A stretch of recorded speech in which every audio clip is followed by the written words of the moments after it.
Le Sahel est aujourd'hui confronté à de nombreux défis. L'espace sahélo-saharien est devenu un arsenal à ciel ouvert qui alimente le narcoterrorisme.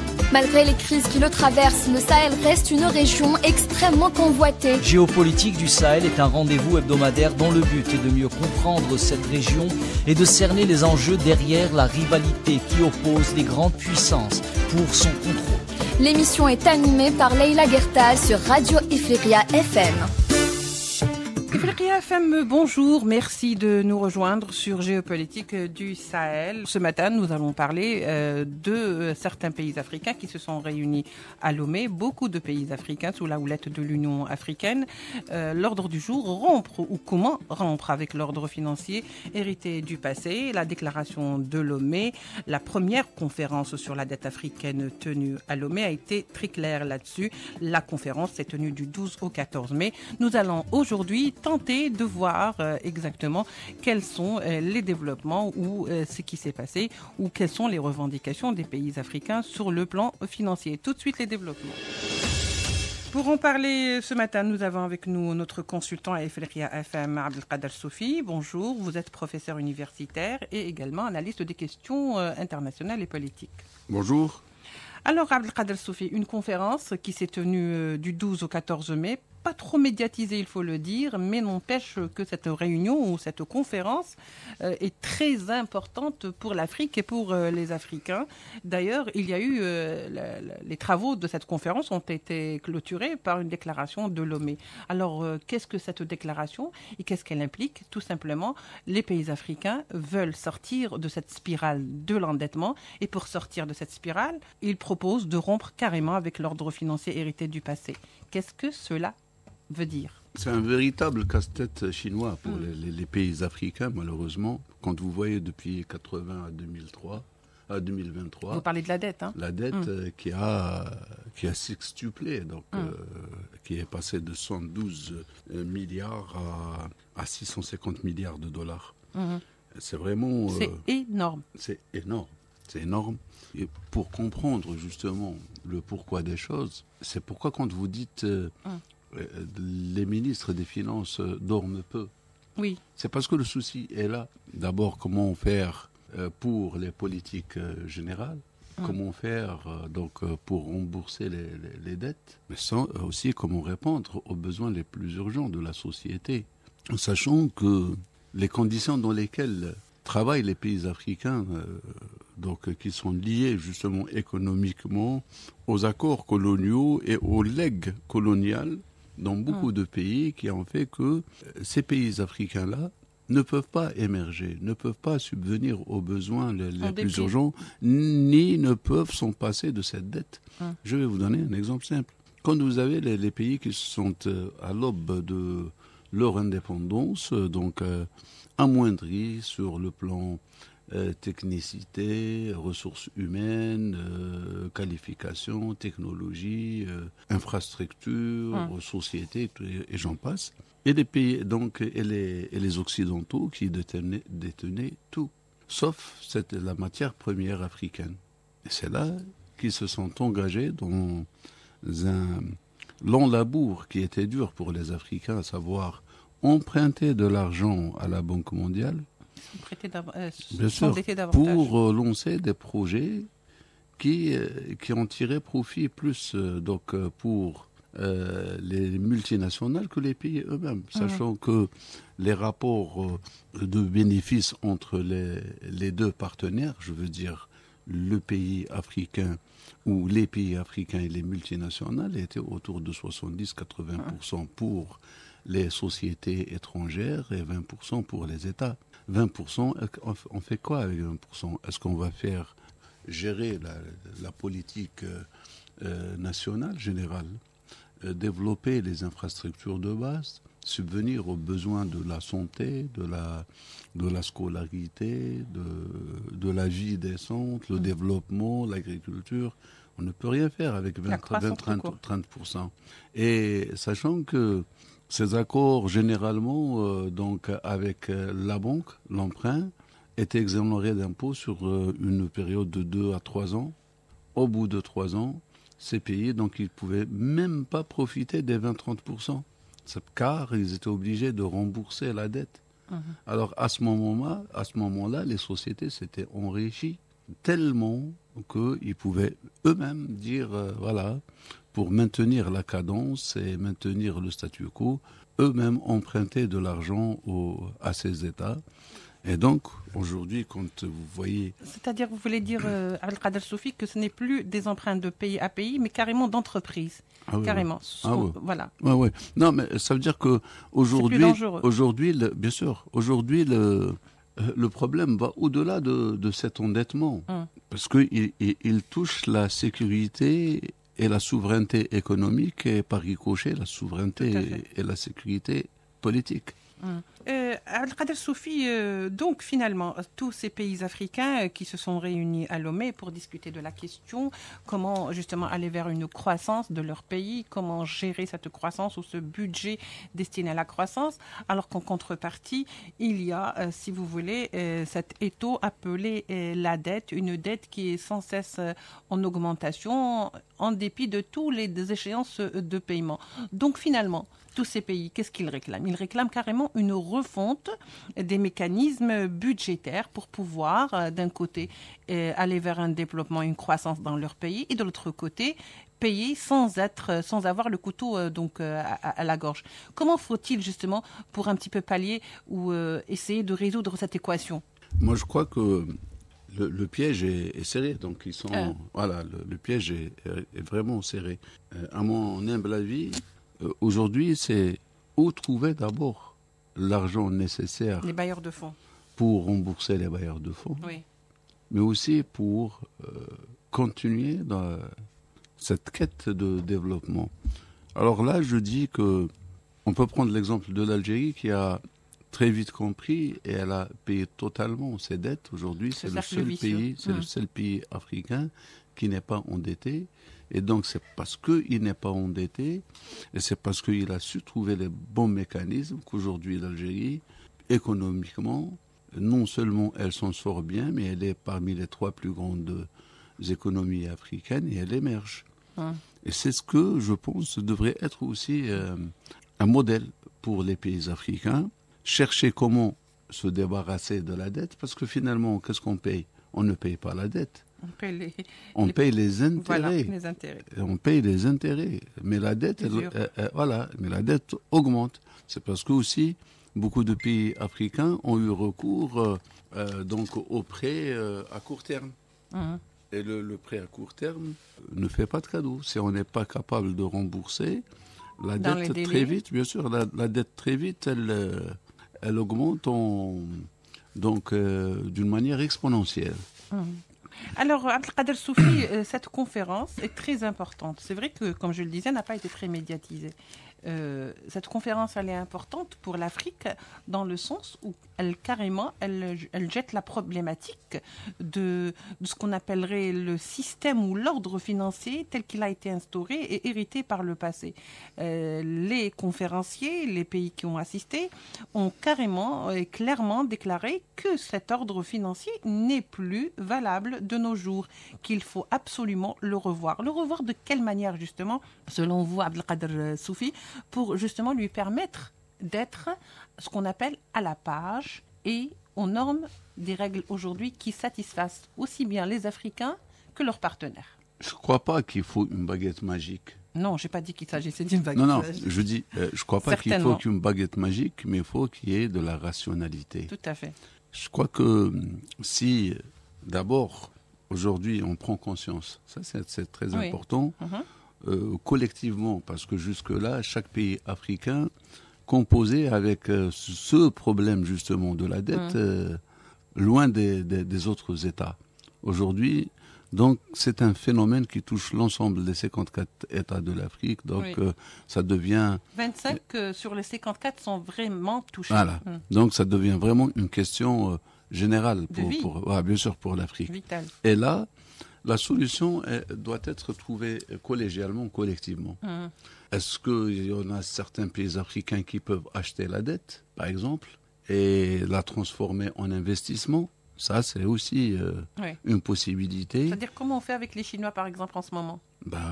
Ça peut être aussi ça. Ouais.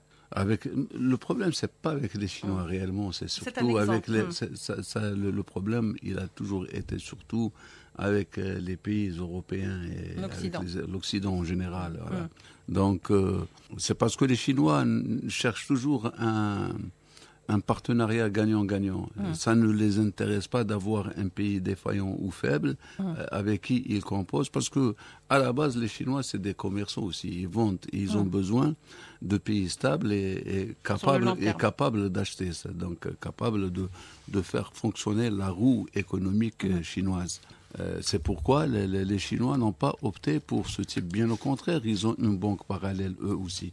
La banque de Chine, il y a la banque du BRICS, qui peuvent être des alternatives à la Banque mondiale et au Fonds monétaire. Maintenant, est-ce qu'on a la possibilité de remplacer la Banque mondiale et le Fonds monétaire par ces banques-là?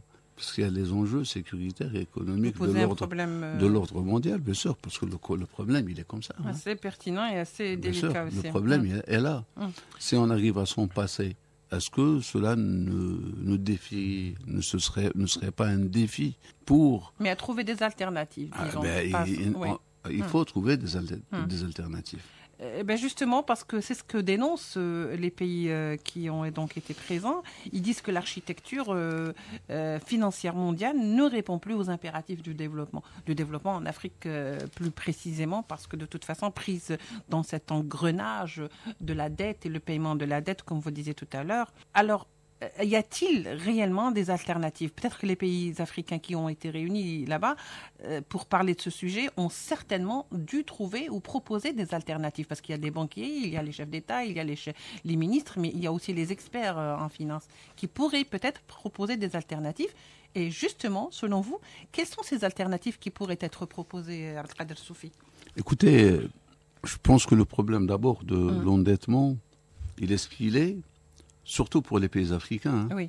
Parce que les pays africains ne sont pas les plus endettés. 450 ou 600 milliards de dollars, c'est rien devant les 3 000 milliards de dollars de dette française, ou les 25, je pense, ou 25 000 trillions de dollars des États-Unis d'Amérique. On est très loin dans le compte.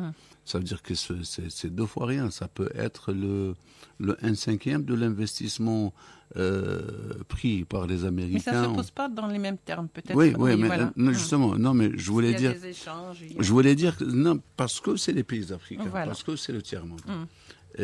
Donc, on est plus sous pression qu'un pays par exemple comme la France, qui s'endette et s'endetterait toujours, et il fera fi de la dette extérieure du moment qu'il y a une roue économique qui roule, qui marche, et il a toujours une stratégie comment pallier à cela en spoliant et en volant les biens d'autrui, notamment les biens de l'Afrique. Parce que ça se passe comme ça en réalité. Moi, je pense que les projets de l'Union africaine qui sont nés à partir, ne serait-ce que 2003, le projet NEPAD, qui est à mon avis, qui est un projet très intéressant parce que il a une approche économique assez intéressante et conséquente pour développer un partenariat africain entre l'ensemble des pays, faire valoir les avantages de chaque pays. Et pourquoi pas recentré. Bien sûr, c'est recentré sur l'Afrique. Donc, que ce soit en matière de savoir, donc on n'aura plus besoin d'avoir recours aux sociétés étrangères qui vont épuiser, voire sucer le sang des pays africains.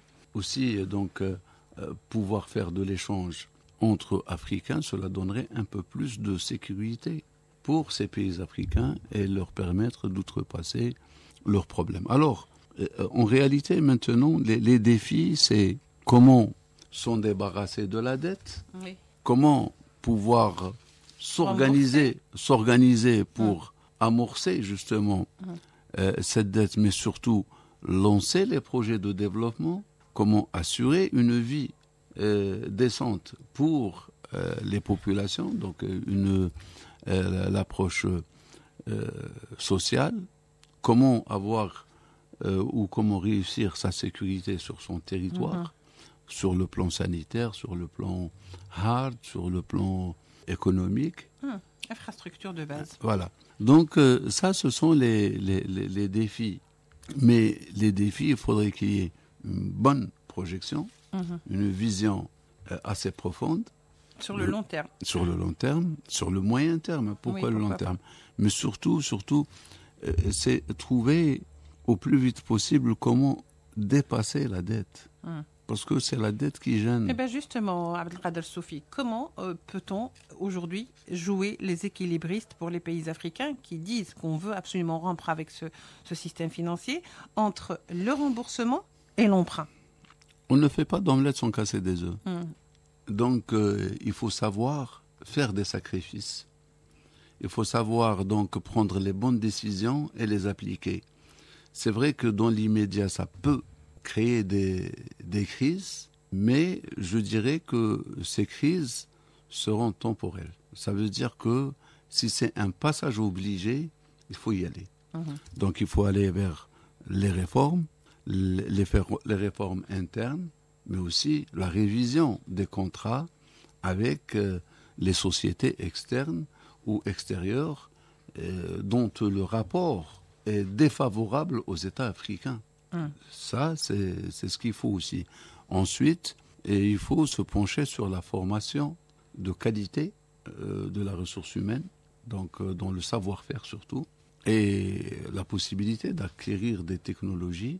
Maintenant aussi, les pays africains arrivent à coopérer, coordonner entre eux et créer pourquoi pas des multinationales africaines et composées avec les atouts de tout un chacun pour créer un conglomérat africain qui puisse répondre aux besoins les plus urgents des pays africains, mais aussi, donc, il pourra former pour permettre à ces États, à ces pays africains, donc, de revenir sur la scène et de prétendre maintenant, après à un développement économique plutôt concurrentiel. Eh bien justement, le président togolais, Lomé, a dit que cet ordre tel qu'il est présenté aujourd'hui est obsolète, qu'il va falloir aller vers de nouveaux modèles, d'autant plus qu'il est plus valable et contre-productif aussi bien pour les pays africains que pour les bénéficiaires, par exemple. Donc même pour ceux qui sont ce qu'on appelle les bailleurs de fonds, cela ne marche plus. D'où la nécessité de revoir peut-être. Pour les bailleurs de fonds, ça m'étonne. Mais pour les pays africains, je peux vous l'assurer, l'ordre mondial, en 1974, l'Algérie avait appelé pour un nouvel ordre mondial économique. Elle a rappelé encore une fois, durant ces dernières années, à la révision donc de l'ordre mondial, en passant par d'ailleurs le Conseil de sécurité. Aussi. Bien sûr.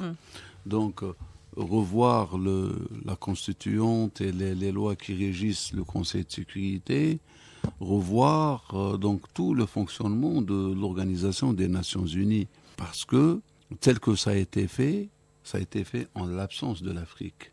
C'est le préjudice dont parlait M. Abdelmajid Tebboune. Le préjudice porté à l'Afrique et cette injustice historique qui n'a pas pris en considération les intérêts des Africains et qu'aujourd'hui, les Africains subissent cet ordre mondial tel qu'il est conçu, que ce soit dans le cadre de la finance, ou que ce soit dans le cadre du développement, ou que ce soit dans le cadre de la sécurité, défense. Les emprunts, vous le savez aussi bien que moi, qu'aucun pays n'est passé par la Banque mondiale ou par le Fonds monétaire sont passés à la trappe. Oui. Ça veut dire que tout pays s'est engagé dans un rééchelonnement ou dans un emprunt auprès de la banque ou bien auprès des clubs, ou bien auprès des clubs mondiaux. Ils se sont retrouvés coincés dans l'engrenage de cette politique économique mondiale, cette spirale, donc dans cet ordre mondial. C'est pourquoi je crois que au départ, on avait dit que les pays africains, aujourd'hui, commencent à prendre conscience. Cette réunion, elle n'a pas eu peut-être l'effet médiatique parce que c'est une réunion technique. Oui. Ce n'est pas mais très importante. Oui, mais bien sûr. Sur le plan politique même. Les réunions techniques, elles sont très importantes. Oui. Parce que les rencontres au sommet sont définies en fonction des résultats des commissions techniques. Voilà. Abdelkader Sofi, dans ces cas-là, comme l'a plaidé le président togolais, parce que ça se déroule quand même au Togo, il a plaidé justement pour une refonte. Il a quand même fustigé ce nouvel ordre financier. C'est pas le nouveau, mais je veux dire l'ancien, parce que de toute façon c'est ça qu'il dénonce. Alors, il a parlé du fait que ce système tel qu'il est aujourd'hui suivi et établi, il est beaucoup plus fait pour contraindre que pour accompagner. C'est ça finalement le talon d'Achille. C'est là où repose... Bien sûr. Vous savez, dans cet ordre mondial, quand on parle de démocratie, donc c'est intra-state, c'est à l'intérieur des États. Des États eux-mêmes. Mais la réalité de la vie internationale, les relations internationales entre les États, c'est une jungle. Donc il n'y a pas de démocratie. C'est une sorte d'un chaos qui va dans une superposition de pouvoir et de puissance dans lequel la subsistance reste au plus fort. Et l'Afrique, depuis 1945, elle subit d'une façon atroce, donc pire que le colonialisme économique, vous désarme, et c'est que vous n'arrivez pas à voir l'ennemi, et vous pensez que l'ennemi c'est vous. Donc des fois les gens se font la guerre entre eux, pensant que c'est l'un ou l'autre, alors qu'en réalité c'est ni l'un ni l'autre. C'est plus cet ordre mondial qui est imposé et qui manipule. C'est ce qui se passe en République démocratique. C'est ce qui se passe partout en Afrique. C'est ce qui se passe au Soudan, en Libye, au Mali, au Niger, au Congo. Voilà. Donc en Angola aussi, aux frontières du Congo, partout dans le golfe de Guinée. Il n'y a pas un endroit où il y a une conflictualité ou une crise sans qu'il y ait justement une main qui a cherché à créer. Invisible. Voilà. Abdelkader Sofi, donc quand même, les travaux ont été quand même parachevés par la déclaration de Lomé. La déclaration de Lomé qui entend, je le cite, jeter les bases d'un nouveau cadre pour éviter à l'Afrique de replonger dans une spirale d'endettement incontrôlable.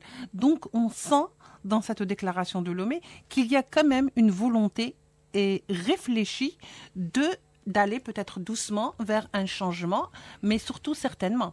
Moi, je crois que... Il n'y a pas de stoïcisme. Non, mais la question, elle est claire. Pour une fois, on ne peut pas être plus clair.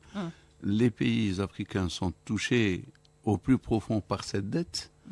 Donc, la prise de conscience, elle est obligatoire. Donc, la recherche de la solution, elle est immédiate. Elle ne peut pas attendre. Et c'est parce que ça touche l'ensemble ou une bonne partie des pays africains qu'on ne peut pas être... passif, à cette question. Bien au contraire, la réunion vient à point, et d'ailleurs la question a été présentée et discutée de façon rationnelle et par rapport à ce qu'il y a réellement. Et il n'y a pas d'utopie, il n'y a pas de langage de bois. On est dans une situation où il faut trouver carrément une solution avant que ça n'empire, parce que quand ça s'empire, c'est le pire du pire. C'est le pire du pire. Voilà. Merci beaucoup Abdelkader Sofi, je vous remercie pour cet éclairage. Vous êtes professeur universitaire, analyste de questions internationales. Vous êtes également notre consultant et Africa FM. Merci à vous de nous avoir suivis. On se retrouvera la semaine prochaine si Dieu nous prête vie. Au revoir.